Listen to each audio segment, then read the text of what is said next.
कल मैं अपने बेटे का एडमिशन करवाने के लिए स्कूल गई तो वहाँ मेरी मुलाकात उस इंसान से हुई जिसका सामना करने से मैं हमेशा डरती थी। उसका नाम अली रज़ा था और हम दोनों इंटरमीडिएट के स्टूडेंट थे और एक साथ एक ही क्लास में पढ़ते थे। हम एक दूसरे से बहुत प्यार करते थे, मगर किस्मत ने हमें अलग कर दिया और तब मैं कुछ ना कर सकी।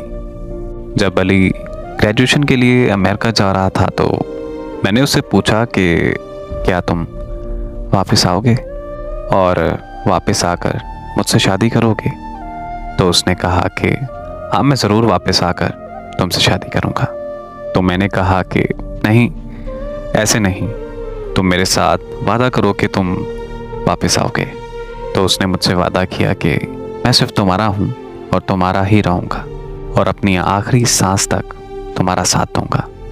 तब मुझे एक चीज़ का डर था कि वो वहाँ जाकर बदल जाएगा, मगर किस्मत ने ऐसा खेल खेला कि वो नहीं बदला, उसकी जगह मैं बदल गई। मेरे घर वालों ने मुझसे पूछे बगैर मेरा रिश्ता मेरे कज़न से तय कर दिया। मैंने अम्मी से बात की तो अम्मी ने मेरे पाँव पकड़ लिए।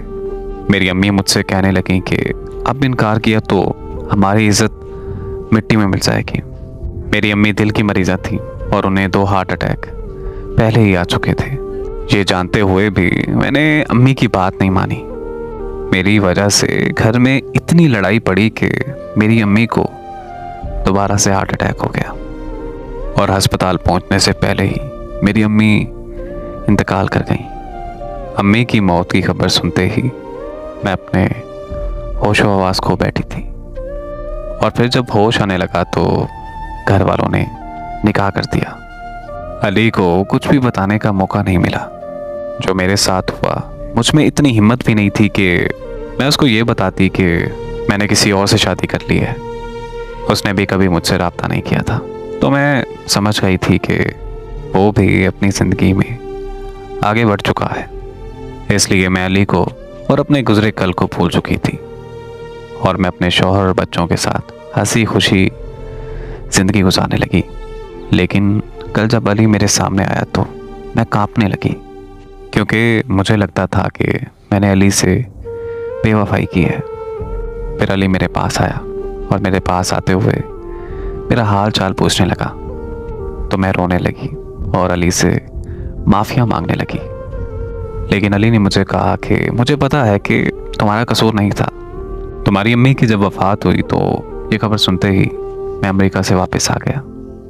वापस आकर जब तुम्हारी अम्मी की वफ़ात की वजह पता चली तो तुम्हारी हालत की तरफ देखा तो मैं चुप सा हो गया। तब मैं समझ गया था कि हमारा मिलना किस्मत में नहीं लिखा। फिर वो मुझे कहने लगा कि जो तुम्हारे साथ हुआ, अल्लाह पाक वो किसी दुश्मन के साथ भी ना करे। मैं ये मानता हूँ कि तुमने मेरे साथ बेवफाई नहीं की और ना ही तुम मेरी गुनहगार हो, तो प्लीज़ मुझसे माफ़िया मत मांगो और ये सब करके मुझे शर्मिंदा मत करो। अली की इन बातों ने मेरे दिल का बोझ काफ़ी हद तक हल्का कर दिया था। फिर मैंने अली से पूछा कि तुम यहाँ क्या कर रहे हो? तो उसने बताया कि मैं यहाँ बच्चों को पढ़ाता हूँ। फिर मैंने उससे पूछा कि क्या तुमने शादी कर ली? तो वो मुस्कुराते हुए ये कहने लगा कि मैंने किसी से वादा किया था कि मैं उसका हूँ और आखिरी सांस तक उसी का रहूँगा। खुदा हाफिज़, मैं भी जा रहा हूँ। अगले रोज़ मैं फिर स्कूल गई तो पता चला कि वो स्कूल छोड़ गया है। अब वो कहाँ है, कैसा है, किसी को कोई खबर नहीं। मेरी दुआ है कि वो जहाँ भी रहे खुश रहे और हमेशा सलामत रहे। आमीन।